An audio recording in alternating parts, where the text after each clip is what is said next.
pleasant day everyone. I am Micaela Catampo from STEM 11 Apollonius. This is my critical analysis about the book Walang Sugat by Severino Reyes.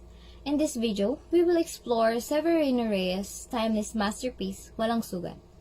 This moving story of love, sacrifice, and the enduring power of human spirit is told against the dramatic backdrop of the Philippines Revolution.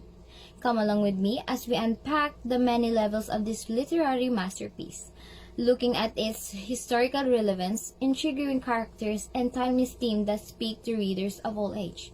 Let's dive right to Walang Sugat and discover the insightful story that the visionary Severino Reyes has carefully fashioned. Before we start, let's know about the author, Severino Reyes. Severino Reyes was born in Santa Cruz, Manila on February 11, 1861. He was the fifth child of Rufino Reyes and Andrea Rivero. He graduated with a Bachelor of Philosophy and Letters from University of Santo Tomas. He is known as the father of Zarzuelang Tagalog. In her writing of children's stories, she used the pen name Lola Basha. Reyes married his childhood friend Maria Paz Puato, with whom he had 17 children. He spoke both Tagalog and Spanish, and understood Latin, Greek, Hebrew, and various Philippine languages aside from Tagalog. Severino died on September 15, 1942 in Manila due to Parkinson's disease in World War II. His play, titled Walang Sugat, written in the early American era, is considered his masterpiece. It speaks to the power of love among people who truly love each other and also a statement against imperialism. So these are the works of Severino Reyes. Walang Sugat, R.I.P., Mga Bihag ni Cupido, Ang Tunay na Hukom, Kalye Pogi, Ang Halik ni Judas, Kabligrama Fatal, Puso ng Isang Pilipina, Ang Bagong Fausto, Pilotea o Ang Pag-aasawa ni San Pedro, Opera Italiana, San Lazaro, at Alamat ng Lamok. Next, let's talk about the background of the book, Walang Sugat. Walang Sugat or No Bound is the best-known zarzuela work of Severino Reyes, the father of Filipino drama. Its music was composed by Fulgencio Tolentino, a celebrated musician and composer. Produced in 1902, it was phenomenal success with over 100 repeat performances during its first year. Overnight, it became a Filipino institution, being featured in practically all large town areas and national celebration for many years. It was awarded a bronze medal at St. Louis Universal Exposition in 1904 and a silver medal at the Panama Pacific International Exposition held in San Francisco in 1915. It was also made into a movie, a silent version, and another recent vintage. The play revolves around two young people in love whose future plans are disrupted by the revolution that sweep the country and bring personal tragedy to the hero. Torn between love for his sweetheart and love for country, the hero joins the revolution to avenge his father's death. His absence complicates the life of his fiancée, who is forced to agree to marrying someone else against her wishes. Through a ruse, he is able to save her from her predicament, and eventually they are married. Now let's proceed to the elements of short story. Let's start with characters. So the characters in the story are Tenyong, a loving man who fights the friar; Julia, loved by Tenyong; Lucas, the right hand of Tenyong or close friend of Tenyong; priest or friary, greedy and extravagant; Putin, Tenyong's mother; Captain Ingo, Tenyong's father; Juana, Julia's mother; Marcelo, the mayor of the town; Tiban, a friar who raised Miguel; Tadeo, father of Miguel; Miguel, Julia's suitor; Monica, Julia's servant. Let's move on to the settings. The settings in the story sets in the Philippine Revolution of 1896, Walang Batas sa Sugat was first published in 1898 and first reformed in 1902 at Teatro Libertad. Next, we have Julia's House. This place where the story unfolds the first scene of Julia and Tenyongs. And also we have a prison in Bulacan. This is where the arrested men, including Tenyong's father, brought through and their family visited on this place. Let's proceed to plot exposition. The story started at Julia's house during the late November 1896, a small town in the province of Bulacan. During Tenyong's visit to Julia's house, Tenyong discovered that she was embroidering a handkerchief. However, Julia was hesitant to reveal her work to him. Upon closer inspection, Tenyong noticed that the handkerchief bore the letters of his name, Antonio Narciso Flores. Surprisingly, Julia insists that it resembles the friar.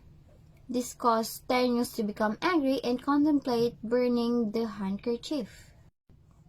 Next, plot rising action. Marcelo receives order from the Spanish friar to continue torturing the detainees, displaying absolutely no mercy in spite of the death of 7 of them, and almost brutal. The father of Tenyong is Capitan Ingo. The head friar informs Ingo's wife that her husband would be punished per his order, and he would advise the governor to order the release of every prisoner. He informs the other friars, though, that they would travel to Manila in order to advise the governor to order the execution of the well-educated and wealthy Filipinos. Shortly before his passing, Captain Ingo spent his final moments surrounded by loved ones before passing away. Tenyong was broken-hearted, vows retribution. Plus climax. Tenyong decided to join the rebels and start recruiting men. Julius tried to talk him out of it by saying that his mother, who is now widowed, needs him. He urged Julia to take care of his mother since, in spite of her pleas, he is resolved to answer the call of duty in his motherland. Julia's mother informed Julia later that day that Miguel and father will be calling to ask Julia to marry him. Julius argued that she is not in love with him and keeps her commitment to Tenyong a secret. Her mothers beg him to think twice before making her choice, pointing out that the marriage is no longer based on love because circumstances have changed. While the rebels are in the midst of preparation for an assault on the enemy, Lucas shows up to deliver Julia's letter to Tenyong.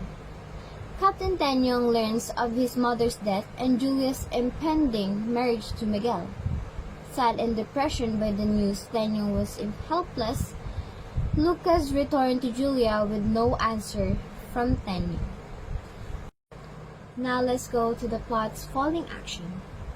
Miguel visits Julia again and said their wedding will be grand.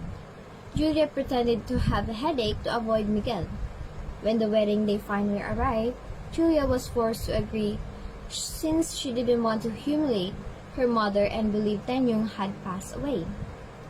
There will be a grand wedding celebration and everyone in town is invited. Lucas, however, arrived ahead of the ceremony to inform that Tenyong has been located, but he is in a critical condition. And last, plot's denouement. Tenyong was brought to Julia's wedding venue. When the ill-fated lover meet again, Tenyong asked the priest that since she was about to die, he and Julia would get married. It is said that with Tenyong's death, Julia can marry Miguel. Since it looked like Tenyong is telling the truth, Miguel agrees to Tenyong's strange last request. Tenyong's and Julia was married by a Spanish priest. After the wedding ceremony, Tenyong suddenly stood up and everyone shouted, "Walang sugat, walang sugat." So the theme of the book, Walang Sugat, is about the injustices Filipinos suffered under Spanish colonial rule, including the oppression of Filipino prisoners by Spanish friar for expressing their patriotism. The play explores theme of love, sacrifice, and patriotism and portrays the impact of the revolution on ordinary people's life. The play captures the spirit of Philippine nationalism during the revolution against Spanish colonization, underscoring the struggle and aspiration for freedom. Point of view. Walang Sugat by Severino Reyes is generally told from a third-person point of view. The narrative perspective provides an external and objective view of the characters and events, allowing the audience to observe the unfolding story without direct involvement in the characters' internal thoughts and feelings. Now let's proceed to the last part of my presentation, which is the critical analysis of the book Walang Sugat by Severino Reyes. Severino Reyes' Walang Sugat is a notable work of Philippine literature that critically examines the state of humanity against the backdrop of the Philippine Revolution. Renowned Tagalog dramatist Reyes creates a story that goes beyond its historical settings and explores universal issues that appeals to reader. The play also offers reflection on the larger socio-political landscape. Reyes addresses colonialism, patriotism, and the various aspects of national identity through a wealth of symbolism and allegory. So that's all. Thank you for listening and watching my video.